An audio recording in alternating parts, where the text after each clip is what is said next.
निश्चितच मराठा समाजाला आरक्षण देता येईल, आपल्याला सब कॅटेगरेशन करून देता येईल। जसं मराठा, कुणबी, लेवा पाटील, पाटीदार आणि राजपूत या समाजाचे गट करून त्यांना आपल्याला आरक्षण देता येईल। 9 ते 10% आरक्षण देता येईल आणि ओबीसी समाजाला सुद्धा धक्का लागणार नाही। त्याच वेळेस आपण बाराबलुतेदारला सुद्धा 3% आरक्षण वेगळं त्यांची मागणी आहे ती पण करता येईल। आणि जे मुळात आता आरक्षण आहे ओबीसीचं, ज्या ओबीसीची भीती दाखवत आहेत लोकांना, तर माझा फॉर्म्युला असं सांगतोय की जे भटके समाज आहे त्यांना 2.5% आरक्षण आहे ते 3% करता येईल। जो विमुक्त समाज आहे त्याच्यात बंजारा, वडर वगैरे आहे त्यांना 3% आरक्षण आहे ते 4% करता येईल। आणि धनगर समाजाला 3.5% आरक्षण मिळालं आहे त्यांना सुद्धा 4% आरक्षण करता येईल।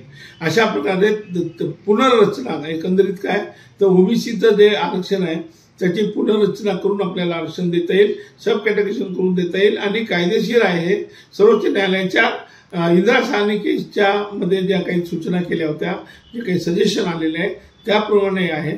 परंतु दुर्दैव आहे की आपलं महाराष्ट्र गव्हर्नमेंट माझ्या या फॉर्म्युल्याकडे बघायलाही तयार नाही। त्यांना भीती ओबीसीची वाटते आणि ओबीसीची भीती वाटते म्हणून ते आरक्षणाला धक्का लागेल असं म्हणतात। माझं म्हणणं आहे की 27% आरक्षणाला मुळीच धक्का लागणार नाही। 27% ओबीसीचं सोडून आपण मराठ्याला आरक्षण देऊ शकतो, परंतु जोपर्यंत आपले मुख्यमंत्री, उपमुख्यमंत्री माझा फॉर्म्युला बघणार नाही त्यांना ते करणार नाही। माझ्याकडे फॉर्म्युला तयार आहे, रेडी आहे आणि त्यानंतर याच्या उपर जाऊन आता GR सुद्धा ड्राफ्ट करून ठेवलेला आहे। म्हणजे 24 तारखेच्या आत आज जर मला मुख्यमंत्री भेटले, उपमुख्यमंत्री भेटले तर 24 तारखेच्या आत आपण त्याच्या हातात, जरांगे पाटलाच्या हातात GR देऊ शकतो। हा घे बाबा GR, हे घे आरक्षण।